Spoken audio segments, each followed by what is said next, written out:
The first thing she felt was the cold biting through her boots like teeth, the kind of cold that did not warn you before it hurt you. Snow was falling sideways across the high desert, turning the world into a white blur, when she saw a dark shape near the cottonwood trees by the frozen arroyo. At first she thought it was a bundle of rags thrown away by the wind. Then the bundle moved, just slightly, and the sound that reached her was so small and broken that it almost disappeared into the storm. In that moment, with the sky heavy and the land silent, she understood that whatever she did next would change her life forever. Before the story goes any further, take a second.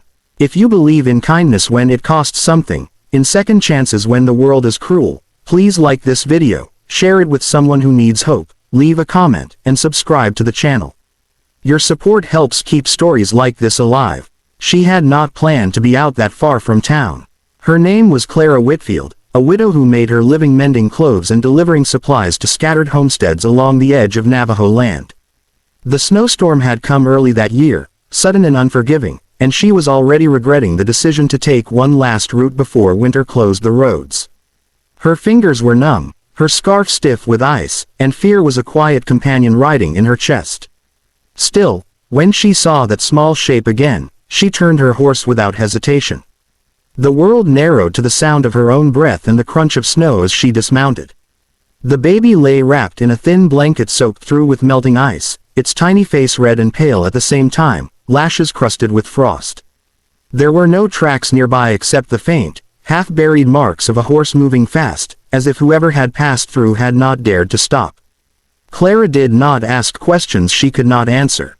She pulled off her coat, wrapped the child against her chest, and felt a weak heartbeat fluttering like a trapped bird.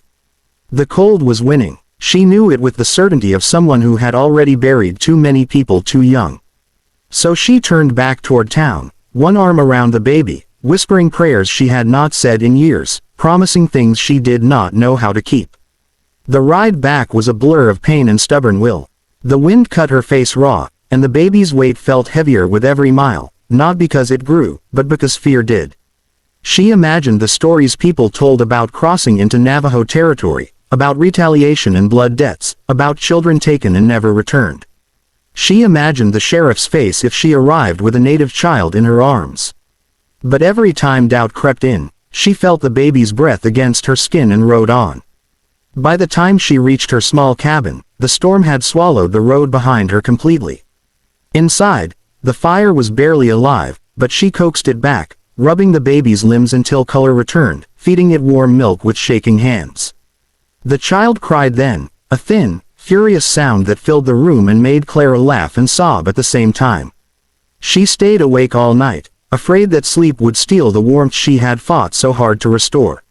When dawn finally came, gray and uncertain, she realized she had crossed an invisible line.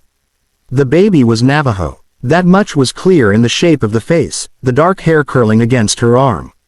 Returning the child would mean riding into territory where she was not welcome. Keeping the child would mean inviting danger to her door. Word travels fast in small places, even in winter. By midday, someone had already seen her tracks. By nightfall, a rider reached the Navajo camp far beyond the mesas, breathless and shaken, telling of a white woman who had taken a child from the snow. The chief listened without interrupting, his face carved from years of loss and responsibility. The baby was his grandson, taken in desperation by a young mother who had collapsed in the storm, her horse bolting in fear. When the chief learned where the child had been found, something tight and old twisted in his chest. He did not wait for morning. He saddled his horse, wrapped himself in a heavy blanket, and rode into the night, through snow that erased the world, driven by a need he could not name but could not ignore. Back at the cabin, Clara sensed the change before she saw it. The night felt different, as if the land itself was holding its breath. She had wrapped the baby in clean cloth, laid it near the fire, and prepared herself for whatever came next. Memories of her husband's death flickered through her mind, of promises broken by fate, of how easily life could be taken. She wondered if saving this child was an act of courage or foolishness. Outside, the wind howled, and then, beneath it, the sound of hooves cut through the darkness. The chief rode until his hands bled and his vision narrowed to the faint glow of a cabin window. He expected anger when he arrived, maybe fear, maybe lies. What he did not expect was the sight of a woman standing alone in the snow, her shoulders squared, her eyes tired but steady. He dismounted slowly, reading the ground, seeing the care in the tracks, the way she had carried the child close to her body. Inside the cabin, the warmth hit him like a memory. He saw his grandson sleeping, alive, breathing, and something in him cracked open after years of holding. What passed between them was not spoken in words. It lived in gestures, in the way Clara stepped back to give him space, in the way he bowed his head slightly, acknowledging a debt without shame. The baby stirred, reaching for the warmth it recognized, and Clara felt a sharp ache in her chest as she handed the child over.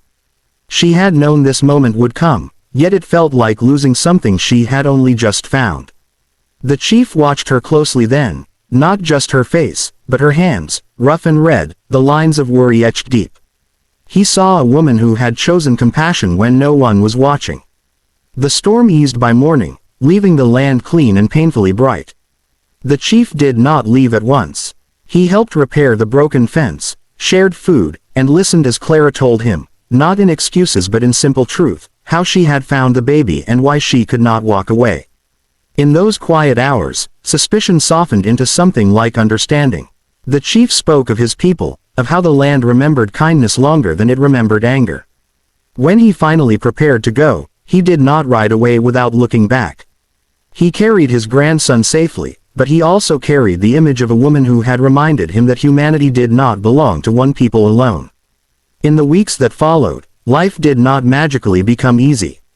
Clara faced whispers in town, cold looks, and questions that cut deeper than the wind ever had. Yet she also found small changes. A sack of flour left at her door. A repaired wheel she did not fix herself. One afternoon, she saw riders on the ridge, watching, not threatening, just present. Winter passed slowly, but spring came, as it always does, pushing green through the hardest ground. If this story is touching something in you right now, if it's reminding you of a time when someone chose kindness despite fear, please take a moment to like the video, share it, and subscribe. Your engagement helps these stories reach hearts that need them. One evening, as the sun dipped low and painted the mesas gold, Clara found a small bundle placed gently on her doorstep. Inside was a finely woven blanket, warm and strong, the kind meant to last generations. No note, no explanation. She pressed it to her face and felt tears come, not from sadness, but from a deep, unexpected gratitude. She understood then that the night she found the baby in the snow had not only saved a life, but had stitched together two worlds that had long stood apart in fear. Before the ending, I have one special request for you. Please comment below and share what this story made you feel, or a moment when kindness changed something in your own life. Years later, people would tell the story differently, adding drama, sharpening edges, turning it into legend. But the truth was quieter and stronger than any tale.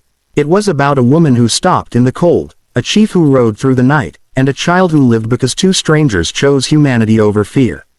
And in a world that often forgets how powerful that choice can be, their story remained, simple and enduring, like warmth carried through the snow.